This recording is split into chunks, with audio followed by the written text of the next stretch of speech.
नमस्कार, चैनल 2 के सिंधी बुलेटिन में आप सभी का स्वागत है। मैं हूं तरन घुमन और बुलेटिन की शुरुआत करते हैं सुर्खियों के साथ।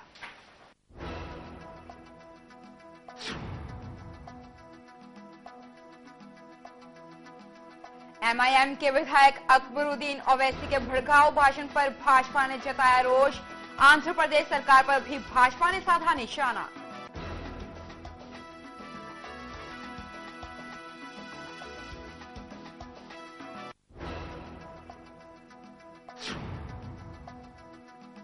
शामली में उत्तर प्रदेश पुलिस का घिनौना चेहरा आया सामने। एक पुलिस इंस्पेक्टर ने शिकायत दर्ज कराने आए एक व्यक्ति को जिंदा जलाने की कोशिश।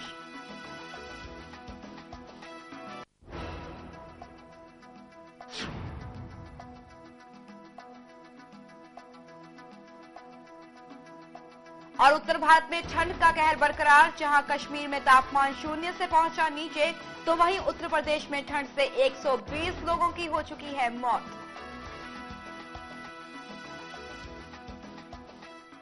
और अब खबरें विस्तार से। बीजेपी ने मजलिस-ए-इत्तेहादुल मुस्लिमीन के विधायक अकबरुद्दीन ओवैसी के भड़काऊ भाषण पर चुप्पी साधने के लिए आंध्र प्रदेश सरकार की आलोचना की है। अकबरुद्दीन के भड़काऊ भाषण और पूरे मामले पर चुप्पी साधने के लिए बीजेपी ने प्रदेश सरकार की भूमिका पर सवाल उठाए हैं। दरअसल अकबरुद्दीन ने कुछ दिन पहले भड़काऊ भाषण दिए और पुलिस ने उन पर कोई कार्रवाई नहीं की, मगर उनके इस तरह के भाषण की राजनीतिक गलियारे सहित पूरे देश में निंदा की जा रही है। वहीं बीजेपी नेता वेंकैया नायडू ने कहा कि पूरे मसले पर आंध्र प्रदेश के मुख्यमंत्री किरण कुमार रेड्डी, राज्य के गृह मंत्री और पुलिस अधिकारियों की चुप्पी हैरान करने वाली बात है। Shocked and surprised about the criminal silence of the state government. Why the chief minister is silent? Why the director general of police is silent? Why the home minister is silent on this violent speech? Why the local police have not taken action? Why the district police superintendent have not acted, Adilabad and Nizamabad? Why they have allowed this sort of speeches to continue? So far, even after the incident, 7 days of the incident, no action has been initiated. It's really atrocious. वहीं दिल्ली में एक 23 साल की छात्रा के साथ हुए gangrape जैसे ज्वलंत मुद्दे पर बोलते हुए नायडू ने कहा कि महिलाओं के खिलाफ हिंसा और ऐसे अपराधों से निपटने के लिए कड़े कानून बनाए जाने की जरूरत है और उनकी पार्टी मुद्दे का राजनीतिकरण नहीं कर रही है। BJP is of the view, while administrative accountability has to be fixed, stringent laws to be made, deterrent punishment to be given, but at the same time, there is a need to have a special moral science subject in our education system. We should also stress on the family values, our culture and heritage and respect for women. This is also a need of the hour. And I only appeal to the government of India, please act fast. Call the meeting to start with. This is not a political demand. We are not asking for the resignation of the Prime Minister or the Home Minister or anybody. Channel 2 के लिए हैदराबाद से bureau report. UP के शामली में police का बर्बर चेहरा सामने आया है, जहां शिकायत करने आए व्यक्ति पर एक पुलिस इंस्पेक्टर ने पेट्रोल छिड़ककर उसे जिंदा जलाने की कोशिश की।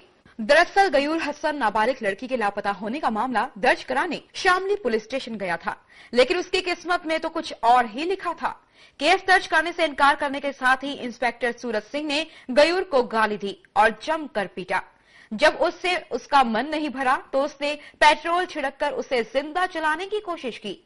गयूर हसन को इलाज के लिए पानीपत के अस्पताल में भर्ती कराया गया है। इसमें में एडमिट है और उनके जो रिपोर्ट है जल्दी से ट्रीटमेंट आई है और उनके ड्रेसिंग वगैरह हुई। मेरी उनसे बातचीत हुई है, उन्होंने घटनाक्रम बताया और इस प्रकरण पूरे में मजिस्ट्रेट जांच के आदेश हो गए हैं, इसलिए इसमें एक मजिस्ट्रेट के द्वारा ही इसमें पूरे प्रकरण में जांच की जाएगी। उसमें जो भी दोषी है उसके खिलाफ सख्त कानूनी कार्रवाई आवश्यक है। इस घटना से शामली के लोगों में काफी नाराजगी है और यहाँ के लोग विरोध प्रदर्शन करने के लिए कैराना हरिद्वार रोड पर उतर आए। घटना के खिलाफ प्रदर्शन करने वाले लोगों ने सरकार और यूपी पुलिस के खिलाफ जमकर नारेबाजी की।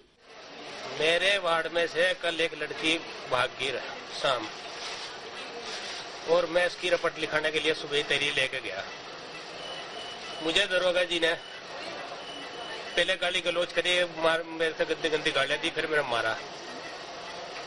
मारने के बाद में भगा दिया मुझे। हमें 2-4 आदमी हमारे साथ थे, जो पीड़ित परिवार था वो भी था, मैं भी साथ में था। मैंने कहा कि मैं सभासद हूँ और मैं इस तरह उन्हें गाली दी। उन्होंने कहा कि बेवकूफ ने तुम्हें सभासद बना दिया और भाग जाओ, कहीं की रिपोर्ट है, कहीं की कैसी रिपोर्ट लियो, फिर रहो, जाओ भागो। किसने लगाई तुम? दरोगा जी ने। कहाँ लगाई? उसने वहाँ वो आग सेक रहा था वहाँ पे, जो थाने के गेट के सामने आग जल रही थी, उसको मुझे उन्होंने धक्का दिया। भैया आप लोग इतने मिट्टी के तेल निकालना तुमसे क्या? हाँ, मिट्टी का तेल। लड़की को लेगा कोई, उसका पता नहीं था, उसने तेरी देनी थी थाने में रिपोर्ट। तो पहले तो दरोगा ने गाली गलोच करी, जैसा पहले शुरू में गए। फिर उसने कहा यहाँ नहीं मुकदमा दर्ज होता, जो चलो भागो, गाली गुली देगा, भगा दे। फिर यहाँ से 400-500 आदमी इकट्ठा होकर गए वार्ड में से, और फिर वहाँ जैसा गए तो वहाँ उसने फिर गाली दी। फिर वहाँ से झपट होगी तो दरोगा ने पेट्रोल छिड़क कर आग लगा दी। इसके बाद नाराज लोगों ने कैराना हरिद्वार सड़क को जाम कर दिया और गयूर हसन को न्याय देने की मांग करने लगे। वहीं स्थानीय विधायक बाबू हुकुम सिंह ने प्रदर्शनकारियों से मुलाकात की और मामले की जांच कराने के साथ ही आरोपी को सजा दिलाने का वादा किया। वहीं दूसरी ओर मामले की गंभीरता समझते हुए एएसपी अतुल सक्सेना ने मैजिस्ट्रेट जांच कराने के आदेश दे दिए हैं। चैनल 2 के लिए शामली से ब्यूरो रिपोर्ट। बुधवार को कड़ाके की ठंड ने पिछले 48 सालों का रिकॉर्ड तोड़ दिया है और दिल्ली के अधिकतम तापमान में सामान्य से 11 डिग्री की गिरावट दर्ज की गई है। लेकिन कड़ाके की ठंड जंतर मंतर पर डटे उन आंदोलनकारियों को नहीं डिगा पाई जो गैंग रेप की शिकार लड़की को इंसाफ दिलाने की मांग कर रहे हैं। दिल्ली में ठंड ने पिछले 44 साल का रिकॉर्ड तोड़ डाला, लेकिन यह ठंड उन आंदोलनकारियों को जंतर मंतर से नहीं डिगा पाई जो गैंग रेप की शिकार लड़की को इंसाफ दिलाने की मांग कर रहे हैं।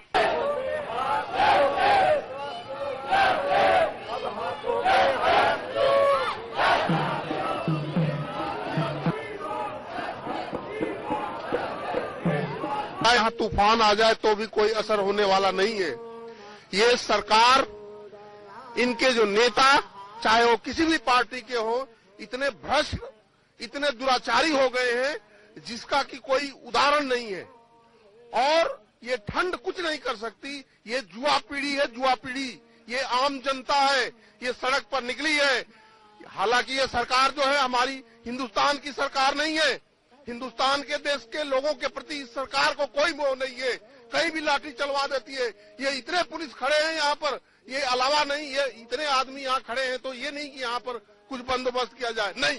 पुलिस है, जाकर देख लो, पूरे कनॉट प्लेस, इंडिया गेट चारों तरफ पुलिस भरी हुई है इनकी सुरक्षा के लिए। और हमारी बेटी बहनें जो घूमती हैं उनको देखने वाला कोई नहीं है, उनकी सुरक्षा में कोई नहीं। एक ऐसी लड़की जिसे इनमें से किसी ने नहीं देखा, उसे इंसाफ दिलाने के लिए लोग हवन आदि भी कर रहे हैं। इनका कहना है कि मौसम कितना भी खराब हो, इंसाफ के लिए उनकी ये लड़ाई जारी रहेगी। आंदोलनकारियों में कुछ ऐसे भी हैं जो भूख हड़ताल पर हैं और इनकी मांग है कि जब तक गैंगरेप के दोषियों को फांसी की सजा नहीं मिलती, वो अपना आंदोलन खत्म करने वाले नहीं हैं। वही मौसम वैज्ञानिकों का कहना है कि अभी 5 दिन तापमान ऐसा बने रहने की उम्मीद है। ऐसे में इन आंदोलनकारियों का जज्बा आगे भी बना रहता है, ये तो देखने वाली बात होगी। भावना इतनी गर्म है लोगों की कि उनके ऊपर किसी भी ठंड का, किसी भी आक्रमण का, किसी भी विरोध का कोई असर नहीं। चैनल 2 के लिए नई दिल्ली से ब्यूरो रिपोर्ट। करीब 15 दिनों तक प्रदर्शन के बाद दिल्ली में स्थिति सामान्य होती दिख रही है, लेकिन 2 प्रदर्शनकारी अब भी जंतर मंतर पर गैंगरेप पीड़िता के लिए त्वरित न्याय की मांग करते हुए भूख हड़ताल पर हैं। दोनों में से एक पिछले 11 दिनों से भूख हड़ताल पर है, तो दूसरे की भूख हड़ताल का 6वां दिन है। इससे कुछ नहीं होने वाला है। जो सच्चा हमारी लड़ाई है, हमारी लड़ाई तो ये है कि हमारे देश की सारी माताओं बहनों को न्याय मिले। तो जब तक कानून नहीं बनाएगी सरकार, तब तक कैसे मिल जाएगा? कब तक लड़ाई जाएगी ऐसे क्या? वैसे भूख हड़ताल जब तक सरकार कानून नहीं बनाती है। भूख हड़ताल तोड़ेंगे नहीं। भारत बंद है, भारत कितना असर पड़ेगा? ये तो देश के सारे भाई बहन अपनी अपनी विचारधारा के हैं। कोई अपने विचार से कुछ कर रहा है, बहरहाल सब सरकार के खिलाफ है, सरकार से कानून की मांग कर रहे हैं। जिसके जो दिमाग में आ रहा है वो उस तरह से विरोध कर रहा है। मैं तो केवल किसी मार्ग को सबसे उचित समझ रहा हूँ जिस मार्ग पर बैठा हुआ।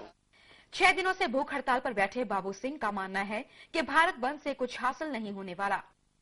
हमारा मांग यह है कि इस केस में उसे फांसी होनी चाहिए और इमीडिएटली होनी चाहिए, क्योंकि इसमें गुंजाइश नहीं बची है। 302 में कन्वर्ट भी हो गया, वो जघन्य अपराध है। दूसरा ये है कि इसमें इस केस में और केसों में होनी चाहिए अपील, और इस केस में अपील नहीं होनी चाहिए, क्योंकि ये जनता कह रही है और ये बहुत बड़ा घोर जो है काम हुआ है। आज भारत बंद भी है, तो इस तरह दबाव पड़ेगा तो सरकार पे?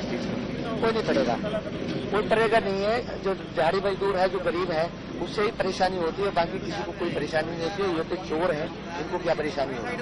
विदेशों में इनके पैसे पड़े हैं, यहाँ सब कुछ सिस्टम उन्होंने बिल्कुल ऐसा करता है, उनको क्या फर्क पड़ रहा है?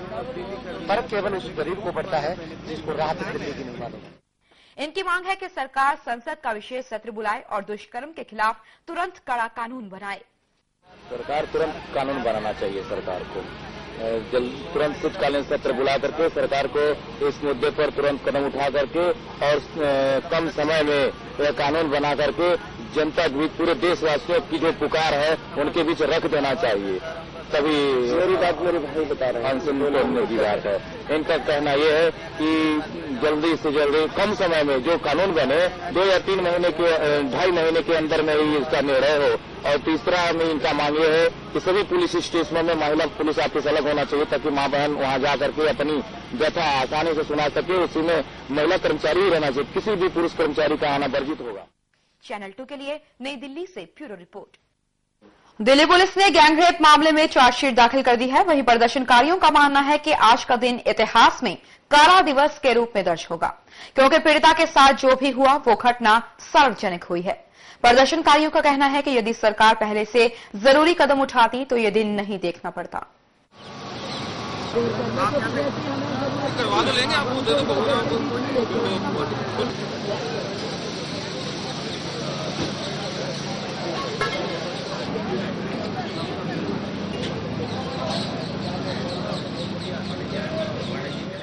पहले तो हमने इसलिए ये 3 जनवरी चुना था क्योंकि आज वर्किंग है और जो लोग अपना काम छोड़ के आएंगे यहाँ पर, दे विल रियली, मतलब उनको रियली इस कॉज के साथ फीलिंग है। Okay, now second is that आज चार्जशीट फाइल हो रही है केस में, तो हमें हमारा ये सोचना है कि ये दिन आया ही क्यों। पुलिस का जबकि काम होना चाहिए उसको शुरू से प्रिवेंट करने का, आज वो ऐसे केस में क्यों एक she is a daughter of this country, और उसके लिए इतना खोल के और उसमें रिपोर्ट में एक डिटेल लिखा जाएगा। कितनी शर्म की बात है कि किसी बेटी के बारे में इस तरह से किया जाना चाहिए।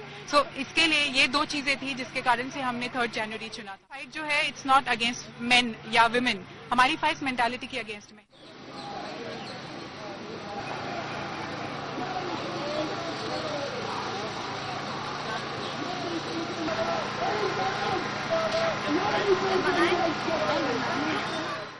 हर आदमी अलग अलग अपने अपने तरीके से, कोई अनशन पे बैठा हुआ है, कोई प्रदर्शन कर रहा है, लेकिन काला दिवस मनाने का मुख्य कारण यह है कि सरकार इन आंदोलनों से और इस तरह के प्रदर्शनों से, भाइयों के अनशन आंदोलन पे बैठने से भी कुछ कर नहीं रही है। तो हम लोग काला दिवस इसलिए मना रहे हैं कि आज का दिन सबसे खराब दिन है, जो 3 जनवरी का दिन है। हम इसको इसलिए मना रहे हैं कि हमारी जो एक लड़की के साथ जो ये बलात्कार का प्रकरण हुआ, जो दामिनी रही भी नहीं, उससे भी देश बहुत जो है कि नहीं हताश रहा कि भाई उसके खिलाफ कार्रवाई नहीं हुई। अगर रहते हुए कार्रवाई होती या रहते हुए कुछ ऐसे इंतजाम होते हमारे गवर्नमेंट के पास, तो ये हादसा ही नहीं हुआ होता।